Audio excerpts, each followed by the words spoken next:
Okay.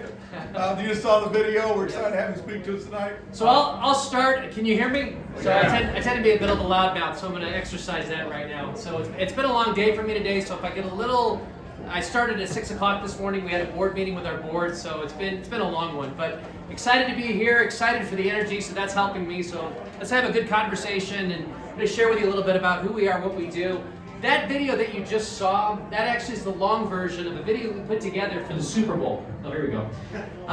We invited 16 executives from across the world to come out to Southern Nevada during the Super Bowl to essentially provide them what they call a familiarization tour of what Southern Nevada is. And what I've called Vegas, I would say the perception versus the reality. You know, the perception is we're Las Vegas Boulevard, we're the conferences.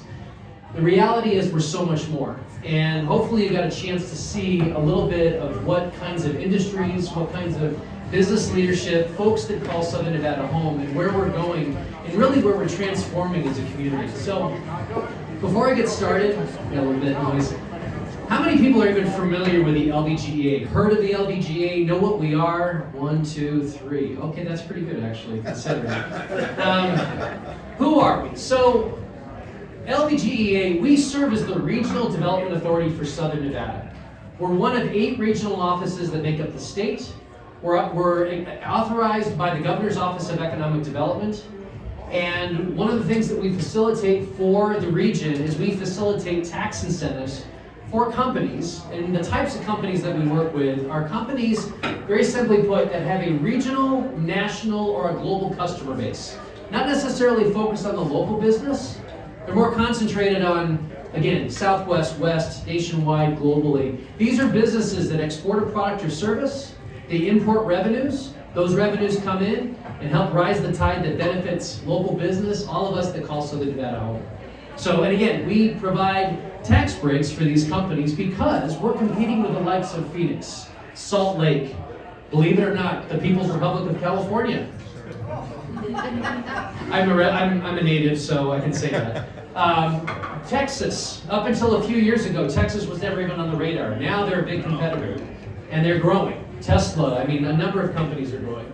Anyways, long story, we serve essentially to diversify the economy. While hospitality and construction will always be the dominant industries for Southern Nevada, which they're great, we're looking at those other forms of industry, manufacturing, technology, corporate headquarter operations, as a way of balancing that out. Because how many people were here for the pandemic?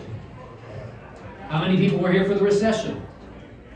Pretty painful experiences, right? Yeah. How do we curtail that? How do we balance that? I'll say this, during the pandemic, I interviewed over 300 businesses in the local area just to find out how they got through the pandemic.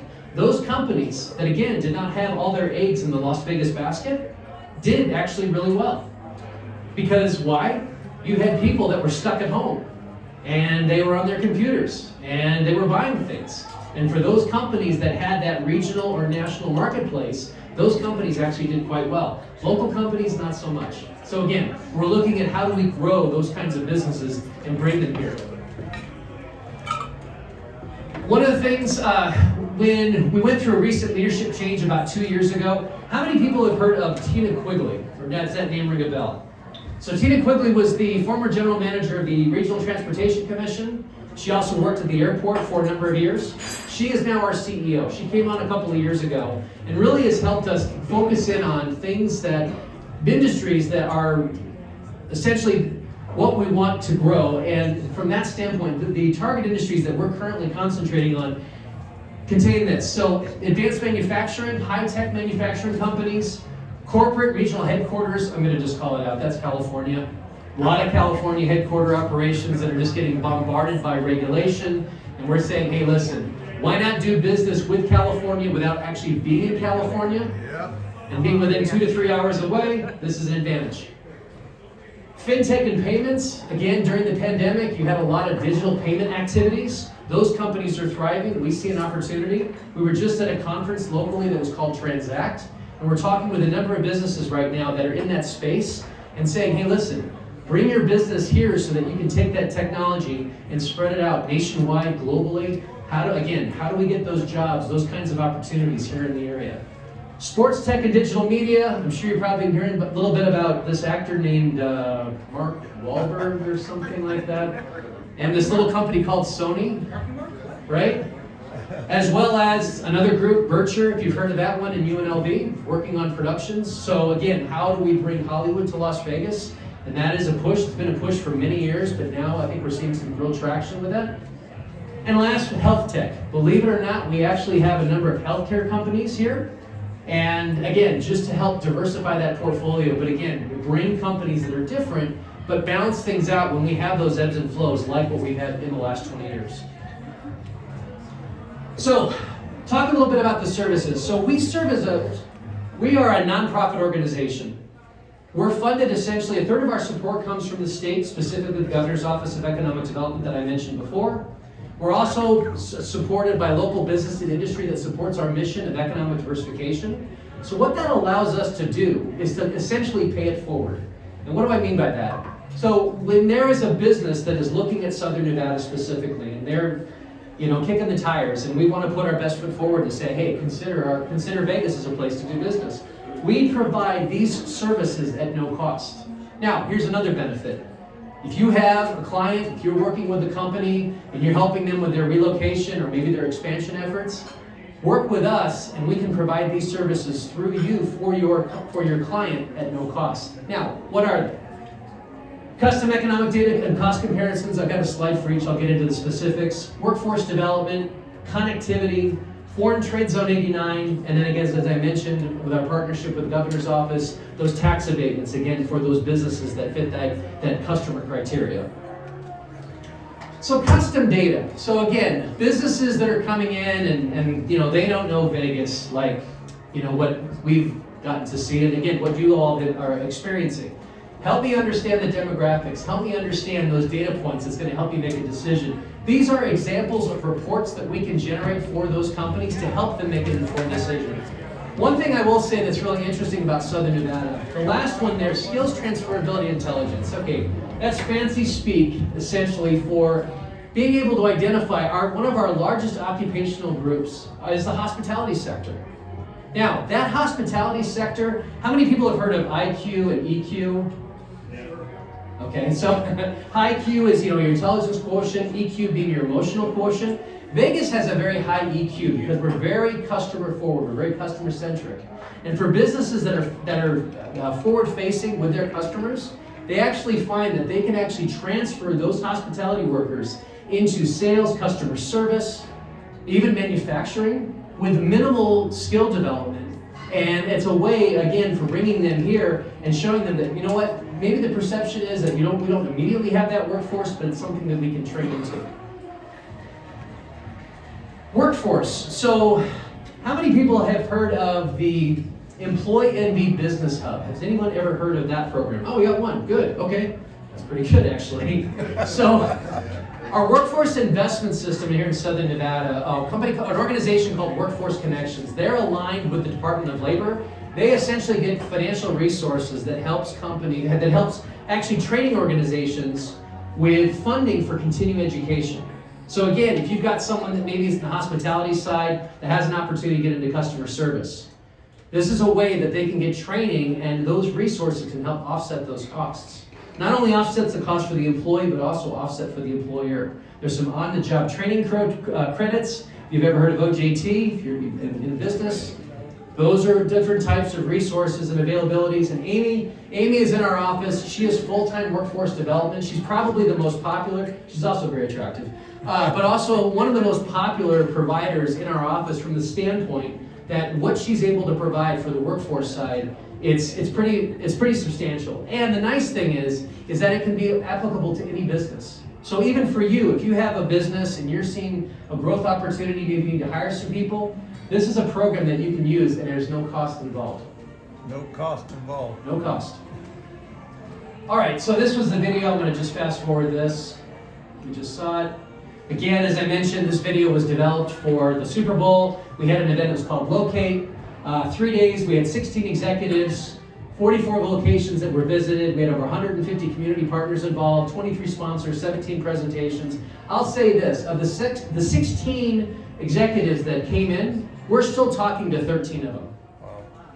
And they're all saying, we had no idea before we came in. So we see this as a win. And we're actually looking at future events, F1 and others, to say, hey, how can we do a similar event where we can bring folks in that don't know Vegas and give them a chance to see this, to break that perception. And then also, too, even dig deeper to say, hey, listen, it's great that you're interested and your business has a potential, but who do you know? And what other companies can we connect with that we can show the opportunity that Vegas has?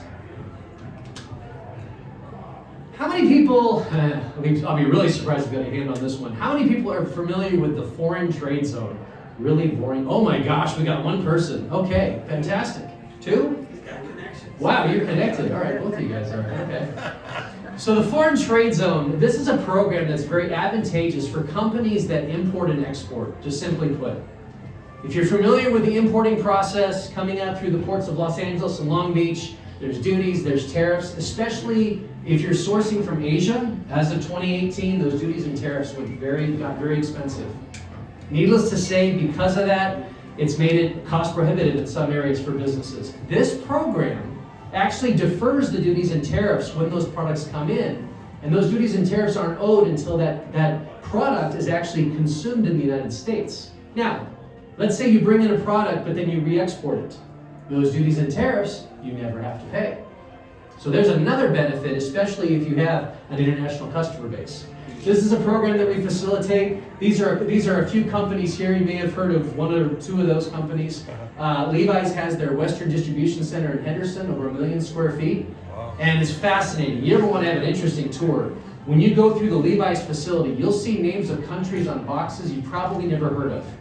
And they're sourcing clothing from all over the world at different times. And again, if you're familiar with fashion trends, they tend to happen pretty quickly and not a long time. So they have to stockpile a lot of clothing depending on where the trends are. And so for that reason, the foreign trade zone is very advantageous to clothing companies like Levi's to be cost competitive in their day-to-day operations. The other companies, Lithion is a battery cell manufacturer. And then Spectrum Company, they're a specialty brands company. So think of specialty marketing goods. It's a high-end company based out of Canada. They recently moved to North Las Vegas, and again, sourcing different kinds of specialty products from all over the world. Okay, you don't need to see that. All right, so next thing, thank you. Really appreciate that. Appreciate that. Tax abatements, let's talk about this. This tends to, it is fun. Sometimes I get people that are interested in this. Some people, they come afterwards and they go, oh, you're corporate, it's corporate, what do they call it? Corporate welfare, picking winners and losers, yada, yada, yada. It's like, hang on, time out a second here. Let's talk about the tax abatements in Nevada. So what the tax abatements are, as you can see right here, these are 5 specific programs. These essentially are discounts on taxes that companies would otherwise pay for a finite amount of time. Now, especially if they're new, the 3 programs you see up here, sales and use, modified business, and personal property, those 3 programs are traditionally the programs I'm going to say that 95% of the companies I work with will apply for, but there's a finite period of time that they can actually take advantage of those programs. And once those programs expire or sunset for those businesses, they pay the same tax rate that everyone else does. But the nice thing about it is by offsetting that tax, that essentially is helping them with their moving costs, their relocation costs, their ability to move in gets established and situated to the point that once this goes away, now they're up and operating, you've got a high probability that now that they're here, they're not going to be going anywhere. Yeah, and it also helps level the playing field with other competing areas like Phoenix, believe it or not, California, Texas, Utah, a number of other states. And a lot of those states, this is where I call it racing to the bottom. A lot of those areas, certain states will actually provide cash up front or land or building. We don't have those resources. And the reason we don't have those resources, I'm going to say it's because of the built-in tax abatements that we all benefit from. No corporate income tax, no personal income tax, no inventory tax, no unitary tax. There's a number of taxes that we just don't have in Nevada that we all benefit from. And for that reason, we don't have those buckets of resources that we can throw at those businesses going, hey, here's a building so you can set up operations. The other thing that those locations will have is, yes, they have those buckets of resources, but guess what? They also have those taxes as well. And over time, it then becomes actually more costly for those businesses, but if they get lured, You know, again, it's our jobs and really trying to explain to those companies, hey, listen, it's smoke and mirrors. Be mindful of that. Here's something, and if you look at the overall tax scenario that Nevada has, you're going to be further ahead. Last couple ones there, data center and aviation parks. Again, those are specific to those types of businesses, and those are common that you find throughout the country. And again, tools that we use in the process of luring companies to the area. Minimum abatement qualifications. Now, this is something to keep in mind as well. We're not just giving these abatements to companies that are paying minimum wage or equivalent. These are actually the thresholds that we look at in order to qualify a business. So the first thing there, 51%, as I mentioned, that regional, national, or global customer base, okay? More than 51% of their revenues must be generated outside Nevada. In most companies that I deal with, it's usually 85 plus. 50 jobs needs to be created within the first 2 years. You can see there the average wage, $29.28, that's roughly, what is that? About $62,000 a year annual. So that's an annual average salary for those employees. The state wants to see a health care package in place for the employees to make sure that they're protected from a healthcare perspective. And again, non-manufacturing, there's $1 million capital equipment investment, which for tech companies or well, I should not say non-manufacturing, but tech companies or headquarter operations, $1 million isn't hard to spend in a 2-year period of time. It changes a little bit, again, on the manufacturing side, I kind of misspoke. They have a $5 million equipment minimum requirement, but again, if you're familiar with manufacturing, you're familiar with the equipment these days, $5 million isn't hard to spend. About us, as I mentioned earlier, this is a new deck, by the way, so I'm learning a couple of new slides here. This talks a little bit again about how we're structured, the fact that we are a 501c6, the resources that we provide. Also, if you want to see an interesting slide about our organization, we have one of the largest boards of any nonprofit in the state, and it's called the LVGA 50. If you want to see an interesting group of people, go on to lvgea50.com. And our slogan is, there's 2.3 million people in Southern Nevada, and we know all 50. And they happen to be on our board. So again, here's a slide of who those folks are. You'll see mayors, you'll see business leaders, again, public and private leaders. And from an investment standpoint, this is for Brooke Malone. If you have interest and want to get involved with the organization, want to learn about what those opportunities are, this is a way that you can get involved. When a company hears this presentation, they're like, hey, this is great. When do I engage with an organization like yours? This is kind of what the process that we look at. And I tell folks, I've been doing this now for almost 20 years. The sooner that we can find out about an opportunity or a business, the better, because what we're going to do is we're going to look at what their timeline is to figure out, okay, when is it best to engage these programs and these opportunities for these companies, for the companies to benefit. So again, it's the familiarity of who they are, educating them about the resources, about our community, again, the data side, data comparisons if they want that specific information. We go through the pre-qualification with the incentives, the foreign trade zone. There are some pre-qualifications on the workforce side, but that's actually quite low in comparison to what the abatement requirements are. And then last but not least, our organization started back in 1956. Okay, here's some trivia for everybody. 1956, when we started our organization, for those who may have been here for a little while, does anybody remember the original name of our organization back when it was first formed? Very good. Sorry, we'll go there, so I won't sing the Jeopardy song. Southern Nevada Industrial Foundation was the original name of the organization. The name was changed in the 70s to the Nevada Development Authority. Those may have been around in the last 20 or so years. And then in 2012, the name was changed to the Las Vegas Global Economic Alliance. That's my story, and I'm sticking to it. Are there any questions? Sure. Yes? Are you working with foreign nationals looking for locations that they're going to move into in Nevada? So the question is do we help look for locations to help companies? You're working with foreign nationals. Foreign nationals. Yeah. Good question. So one of the verticals that I'm focusing on actually is the battery sector. If anybody knows anything about the battery industry right now, you probably know that about 85% of that industry is coming from China. So there is a big interest not only in the battery space, but also in the manufacturing space as we see more reshoring.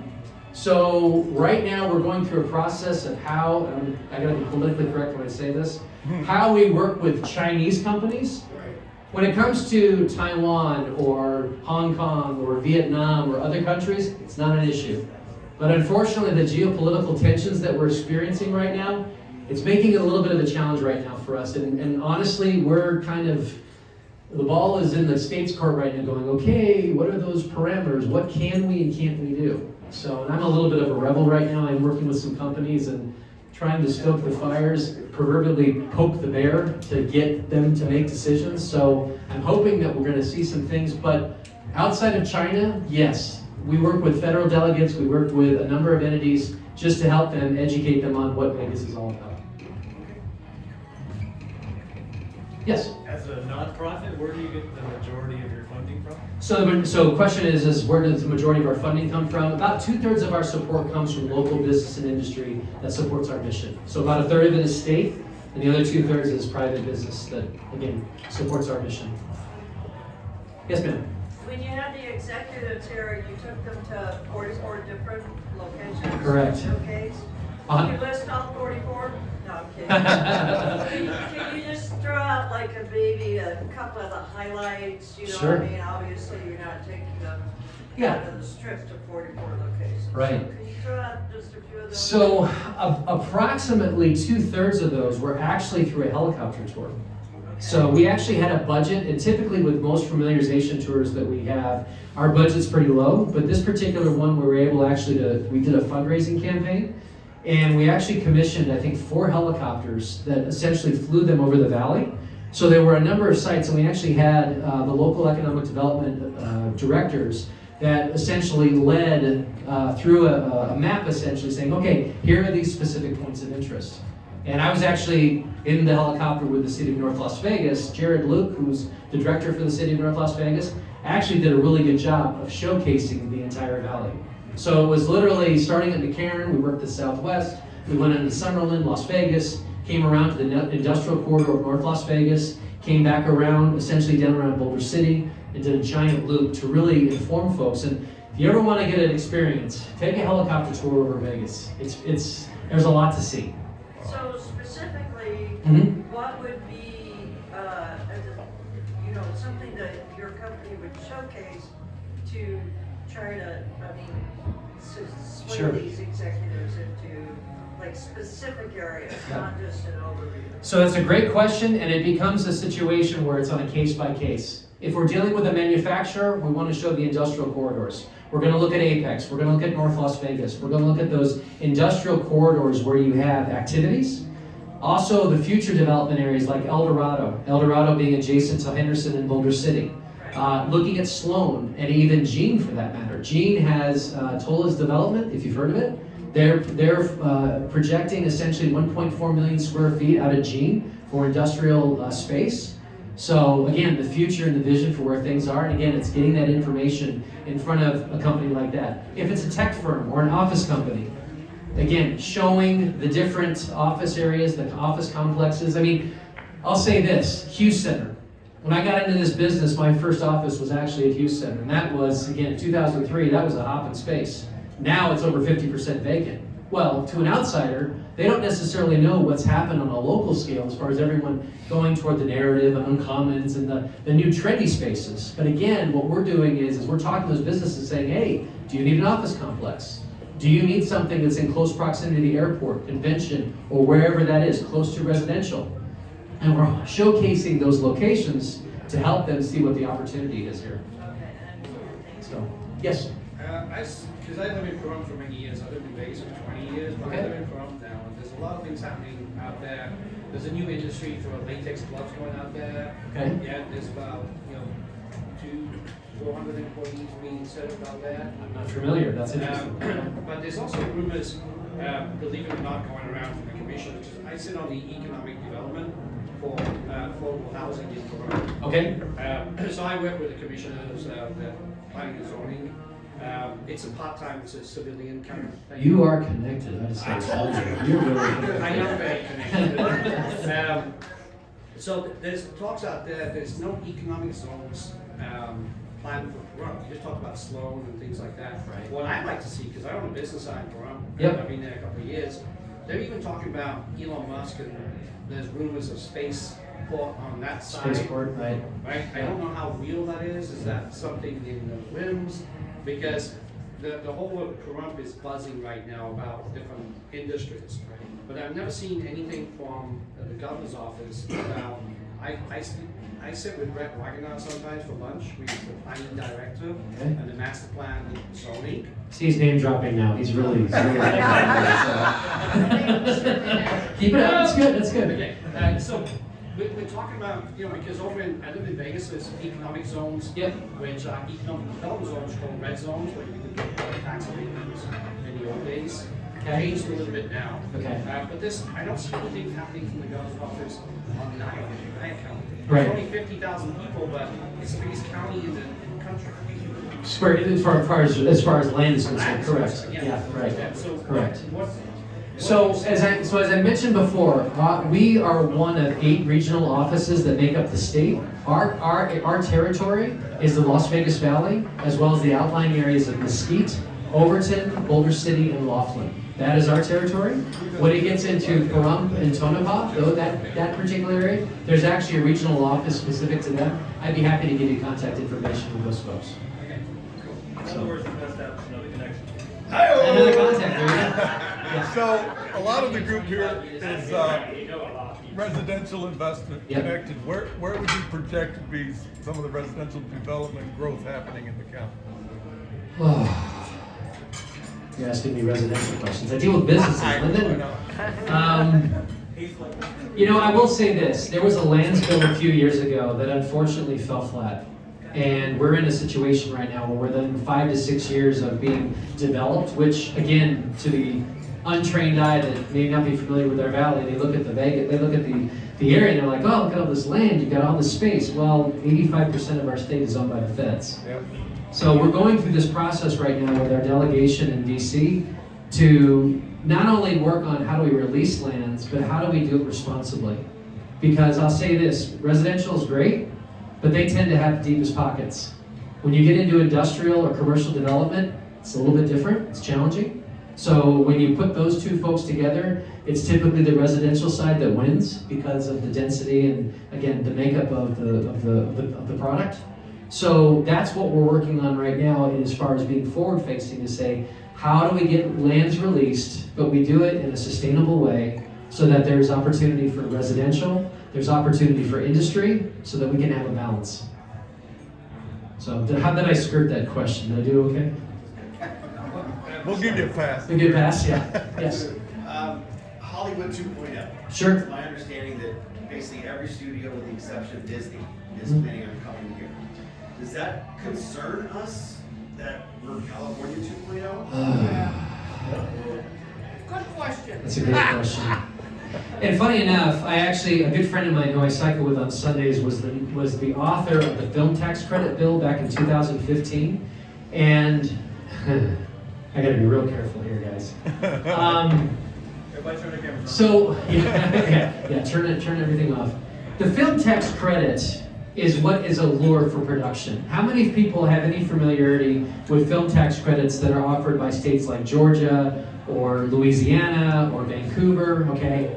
They're lucrative. And what it is basically is for the production spend during that movie that's being produced, there is a percentage of dollars going back to that company to offset that investment, okay? And in most cases, that percentage is around 30%. So for every dollar, they're getting 30 cents back. It's expensive. This is Perry now. This is not WGBA, okay? And again, he's a very dear friend, but we go round and round on this. The issue that I have with production is that once they're done, what happens? They're gone. With the incentives that we provide the businesses that we work with, we have a 5-year commitment. On the average, for the incentives that we provide, we would get that return in tax revenues within 2.5 years. So we get it back plus. And most companies that come and are here for that 5 years, the probability of them staying, pretty high. So that's why I'm a big proponent of the tax incentives that we do have as tools to lure business. And that's why and again, it's challenging on the film side because it's a very expensive give to get. Now, it'd be great if every movie was a hangover and we had that tourism draw as a result, but I'm going to say that doesn't happen, or not going to happen with every production that we do here. So it's dating, that's not a long-term commitment. it's kind of I got yes. Yeah. Questions? Yes, ma'am. Anything on the Amtrak train? Brightline? Brightline? Yeah, so Brightline broke ground just recently. It's along the I-15 corridor. Is it one stop? It's phased. It's phased? It's phased. So I think the first phase is what, Victorville? No, That's, And then you go up to LA. I know. Yeah, and then eventually to LA, and then the connectivity of that. So it's a start in the right direction. What I would say that I think is something to watch. How many people are familiar with the Boring Company? Okay. Tesla, right? How many people are familiar with some of the tunnels that we have under the convention center? Okay. A former boss of mine, I worked at the governor's office from 2012 to 14 when it first formed. How many people have heard of Steve Hill? The name Steve Hill. So Steve Hill, you know everybody. That's awesome. Good. So Steve Hill was appointed by Governor Sandoval as the director for the governor's office. He's now the head of the LVCVA. And they've been working on tunnels to essentially provide that underground connectivity for the major areas of the convention center, but they're now going out to Resorts World, and I believe they also have one to the Encore. And the goal, and this is they publicize this, is that eventually we'll have that underground network that will hit all the major hotels, it'll hit all the major stadiums, because we kind of were late to the ball with light rail. It's kind of hard now to do light rail on Las Vegas Boulevard, and this is that alternative. And I believe, from what I know of Steve Hill, this is going to be part of his legacy. And if it all comes together, which I think it will, I think it's going to be something that's going to also create another center of excellence for us as far as showing, hey, this is how we can do that transportation through underground means. So that's something I think is going to be beneficial. Is that just for electric cars underground? Yeah, because of emissions. Will it Will it go to the airport? I believe so. I mean, this network is to help essentially tie the corridor for tourism, conferences, all of that. Yes, sir. How about those two developers that are working on the basketball arenas and the 7-star hotel? Wait and see. But I will say the one that's closest to Warm Springs, I think that has a strong chance because Mark Bedane, formerly leadership with the Raiders for many, many years, is part of Oakview, which is that development group that wants to do that stadium. And that the fact that they don't want public funding, they want to do this privately. I'm putting my money on him. So. Is water looked at as far as all the growth and development that's happening here in Las Vegas? Yes. What's the plan? Okay, water. All right, get ready for no. So Pat Mulroy. How many people have been here? Remember Pat Mulroy? Pat Mulroy, she was I call it the water czar. She essentially was the general manager for the Southern Nevada Water Authority. She began the vision as far as water sustainability way back in 2000.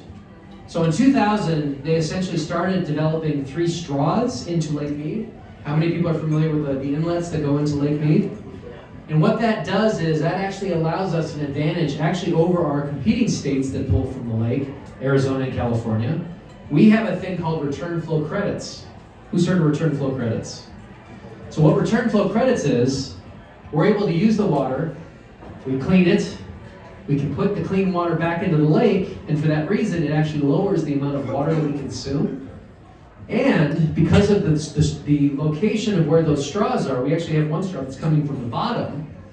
If, heaven forbid, we got into a dead pool situation, and this is a big concern. I mean, I'll say this is a big concern for that $1 trillion industry in Las Vegas Boulevard. If we got into a dead pool situation, because of that structure, because of the vision that Pat had for us, we have water for several years in a dead pool scenario because of what's available there. Arizona, California, those guys are SOL. But you know what? From a sustainability standpoint, They're being very reactive in their approach of trying to be water smart. We've been doing it now for 24 years, and we've been saying, hey guys, what are we going to do to help with this? And the feds are going to be coming in 2026 to start to redirect that water being used, and I think that's finally going to get the attention of Arizona and California to do something. What's the dead pool situation? So dead pool is when it gets to a point where it no longer flows over the dam. And we're not there yet. And we're not going to be there. I don't believe that's going to happen, but heaven forbid, if that were where no more water was coming into the lake, worst case type of scenario, we still have several years of reserve. Yes.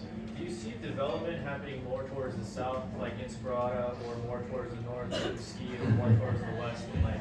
Yes, yes, and yes. Yeah. Well, what do you see but what's the most, further, like traffic growth compared to those three? Or even Henderson out east, too? El Dorado is supposed to, in fact, I heard an update from Maria this morning.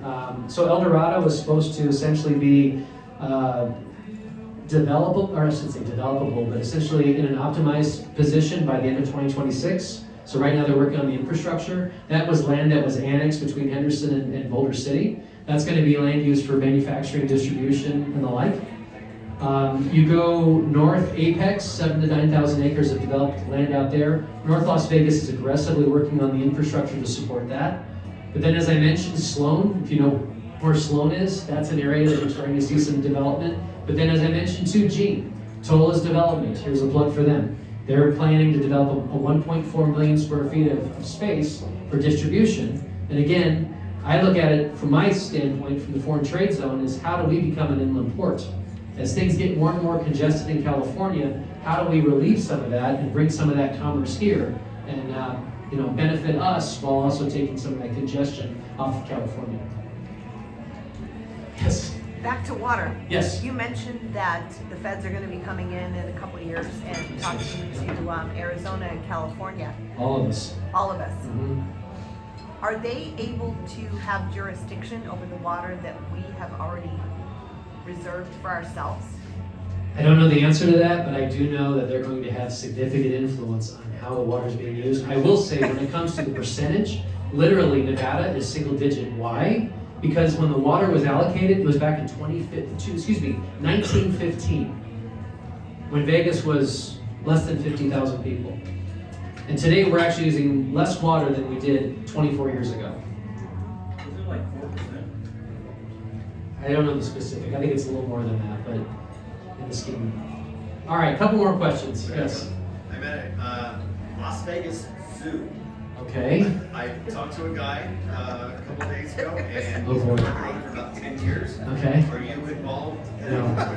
So apparently Henderson has the location figured There is out. a zoo out there. Yes, I have heard there is a zoo. Somewhere around there, but they're Yeah. talking a world-class zoo coming to Las Vegas with polar bears and the whole 9 yards. I didn't know if you had any. Lions and tigers and polar bears online. Fantastic.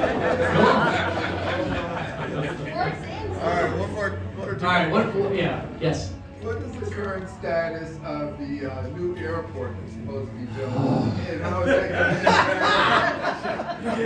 Somebody buy me a drink, please. I know, right? You guys are good. I gotta say, you guys asked some really good questions.